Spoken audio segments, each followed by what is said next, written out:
Today we're going to be taking a look at the best hitch options for your 2014 Toyota RAV4. So up top here we're going to have our Class 3 Draw-Tite. Right below that we'll have our Class 3 EcoHitch. Below that we'll have our Class 3 etrailer. And then finally at the bottom we'll have our Class 3 CURT. Now if it were me looking for a hitch, I personally would go with the top one, the Draw-Tite, because I'm mainly going to be using it for recreational purposes like a bike rack. But let's take a closer look at all of these and look over some of the features. Now right away you may notice that the Draw-Tite and the EcoHitch are going to have a very different design from the CURT and etrailer hitch. And that's because our Draw-Tite and our EcoHitch are actually going to be installed behind the bumper and be extremely close up, and all we're going to see is that receiver tube sticking out. With our etrailer and our CURT, the cross tube is going to be visible. It's going to be sitting right below the bumper and we are going to be able to see it, but both of them do kind of sit further back, so it's not as noticeable.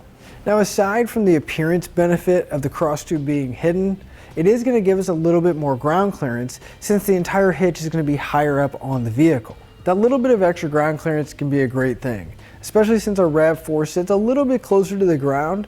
Especially if we have a bike rack or a cargo carrier, we can use as much ground clearance as we can get. But if you're going to be doing a lot of towing, you're going to want to have the highest weight rating you can, as well as possibility for use with weight distribution systems. Our Draw-Tite and our EcoHitch are not going to work with weight distribution systems, and they're both going to have a 350-pound tongue weight, along with a 3,500-pound gross trailer weight rating. Our etrailer and CURT hitch are going to have a 525-pound tongue weight, along with a 3,500-pound gross trailer weight rating. Although both of these are going to work with weight distribution systems, and it's going to bump up that gross trailer weight rating up to 4,000 pounds, while the tongue weight is going to stay the same. But you should always double check your vehicle's owner's manual and never exceed the manufacturer's recommended towing weight. With the etrailer and CURT sitting below the bumper but also having those higher weight ratings, it is going to be a benefit, because we'll have a spot to mount a bracket so we can mount up our electrical accessories. Whereas the one that's going to be behind the bumper is going to limit us on where we can mount it. When it comes to installation, each one of our hitches are going to use a factory mounting location, so we're not going to have to weld or drill anything into the frame. However, with our Draw-Tite and our EcoHitch, they are going to require a little bit more work and require to trim the fascia just a little bit on the bottom so the receiver tube can stick out. In some cases you may have to remove the rear fascia, but there have been some times where you can get it around just pulling on the fascia and sneaking the hitch up.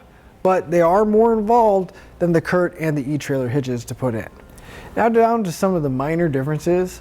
Our Draw-Tite up here, you'll notice that it is going to have kind of a semi-gloss black finish to it.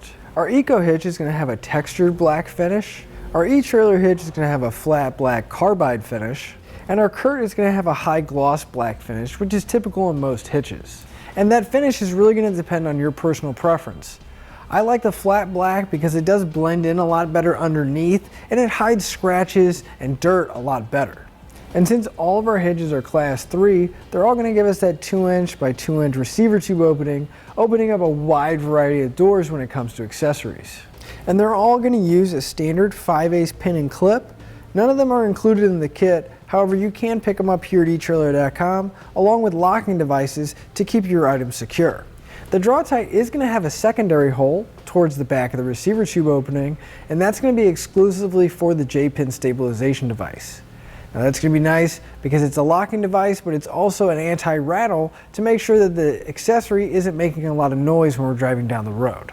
So to sum everything up, if appearance is your main concern, I would go with the Draw-Tite or the EcoHitch because they're going to sit behind the bumper and have more of a clean factory look. If you're going to be using it mainly for recreation like a bike rack or a cargo carrier, again I would go with the Draw-Tite or the EcoHitch because they're going to give us a lot better ground clearance over the other ones. If you're going to be doing a lot of towing or weight is your main concern, I would go with the etrailer hitch or the CURT hitch because they're going to have that higher weight rating and we can use it with weight distribution systems. Finally, if install is your biggest concern, again I would go with the etrailer or the CURT because it's not going to require as much to get installed.